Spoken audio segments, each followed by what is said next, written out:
Friend. तर चला मी आत्ता पोहे बनवणार आहे. आणि पोहे काय सगळे सारखेच बनवतात, मी पण तसं सिंपलच बनवणार आहे. पण सगळ्यांना आवडतात पोहे, सगळ्यांच्या आवडीचे असतात. तर मी माझ्या पद्धतीने बनवणार आहे. सगळ्यांची पद्धत वेगवेगळी असते.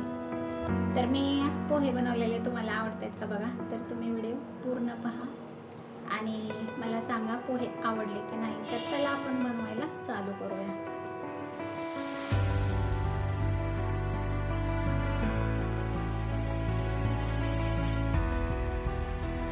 तर मी इथं पोहे घेतलेले आहेत बघा, चाळून घेतले आणि धुतलेले आहेत. छान असे भिजलेले आहेत.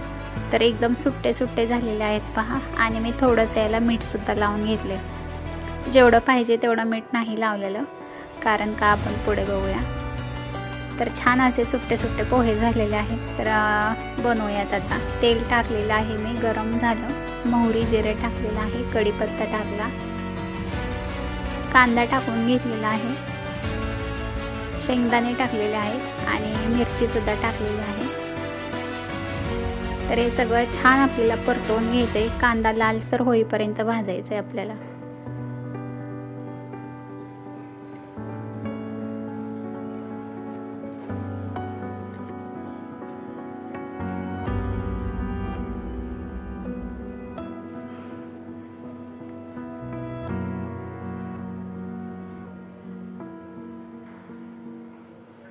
तर पहा, कांदा पण भाजलेला आहे. आणि आता आपण कांद्यामध्ये मीठ टाकून परत एकदा परतवून घेणार आहे, कारण पोहे खाताना कांदा सपक नाही लागणार म्हणून कांद्यामध्ये मीठ टाकून घ्यायचं आहे. पोह्यामध्ये पण टाकले आणि कांद्यामध्ये पण चवीनुसार मीठ टाकून झालेलं आहे. आता इथं डाळीसुद्धा टाकून घेतलेला आहे. एक टमॅटो कापलेला होता, तो टाकून घेतला आहे मी. छान असं परतवून घ्यायचं आहे, चांगलं मिक्स करून घ्यायचं आहे.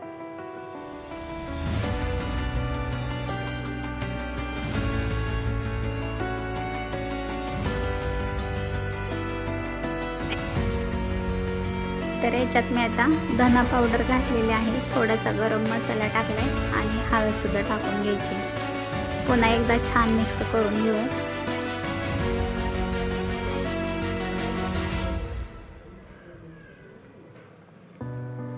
व्हिडिओ आवडला तर नक्की चॅनलला सबस्क्राईब करा, लाईक करा, शेअर करा. आता पोहे टाकून घेऊयात आपण. पोहे टाकून घेतलं ते एकदम मस्तपैकी मिक्स करून घ्यायचं आहे.